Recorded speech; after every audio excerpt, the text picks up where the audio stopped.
You are a soldier fighting drug trafficking. You don't call it a war, not out loud. Wars end. This doesn't. It just shifts locations, faces, uniforms. You learn that early somewhere between your first briefing and your first body. The alarm goes off at 4:10 a.m. every day, even when you haven't slept.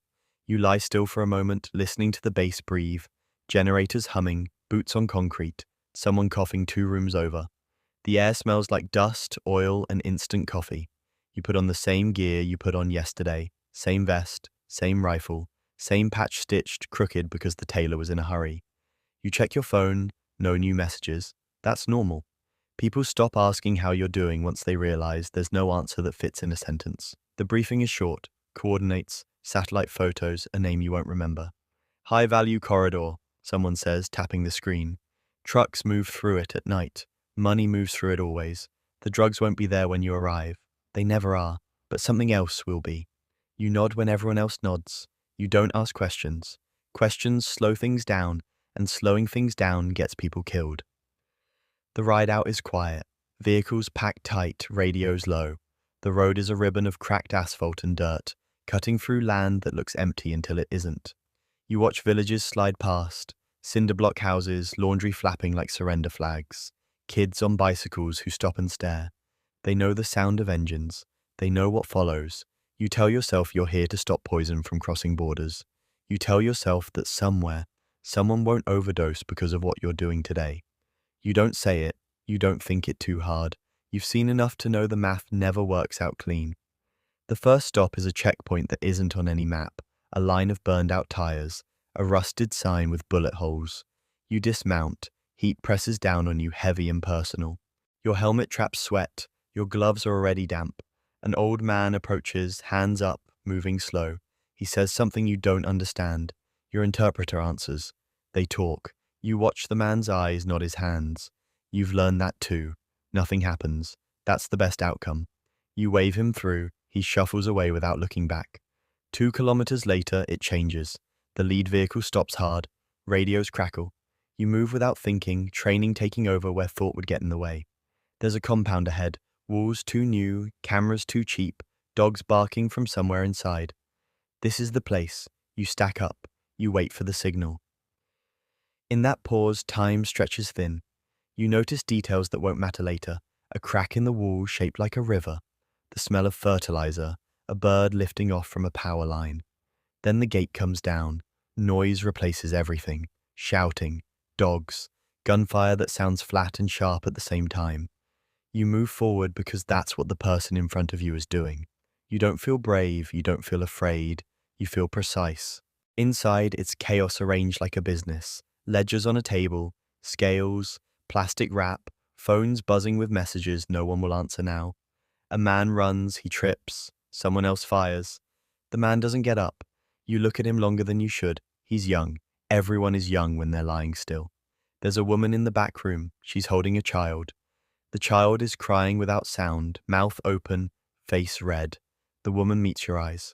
There's no drama in it, just calculation. She's trying to decide if you're the kind of person who will hurt them. You lower your weapon a fraction. It's enough. Someone else takes over, escorts them out. You don't ask where they'll go next. By noon, it's over. Evidence tagged, photos taken, a report that will be summarized into a paragraph no one reads. You sit on a crate and drink warm water. Your hands shake just a little. You clench them until they stop. On the ride back, the radio announces another seizure, somewhere else by another unit. Bigger than yours. Always bigger. The road looks the same going back as it did going in. That night, you clean your gear. You clean it carefully, methodically. There's a spot on your boot you can't get out. You scrub until the leather thins. It doesn't come out.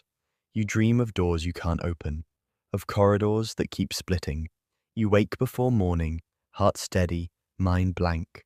Weeks pass, then months, faces blur, operations stack up. Sometimes you intercept shipments, sometimes you hit empty warehouses, sometimes you arrive too late and everyone knows it. You attend a funeral, not yours, someone else's. The flag is folded with perfect edges. The words spoken are clean and practiced. The family cries in a way that sounds private, like you're not meant to hear it. You stand at attention and feel nothing. Later, that bothers you more than it should. You start to notice patterns. Routes change, names change, the flow doesn't. When one group falls, another fills the space. Violence isn't eliminated, it's redistributed. You stop counting the arrests. You stop remembering the names. You remember the weight of the rifle, the sound of rotors, the look in people's eyes when they realize you're not here to negotiate. One evening, you're posted near the border. The sun goes down hard and fast. Across the fence, lights flicker on. Music drifts over, something upbeat, almost cheerful. Life continuing, indifferent. Your radio crackles with chatter about a shipment that slipped through.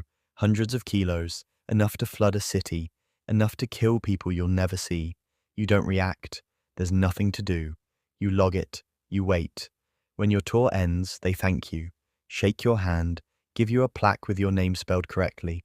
You pack your bag. The base looks smaller when you leave it. Back home, people ask what it was like.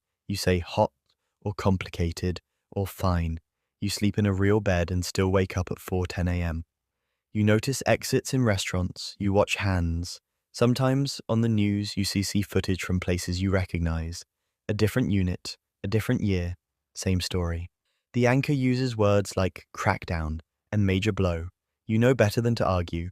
At night, you think about the man who ran and fell, about the woman with the child, about the shipments you stopped and the ones you didn't. You don't assign meaning to it. Meaning implies resolution. You were a soldier fighting drug trafficking. You did what you were trained to do.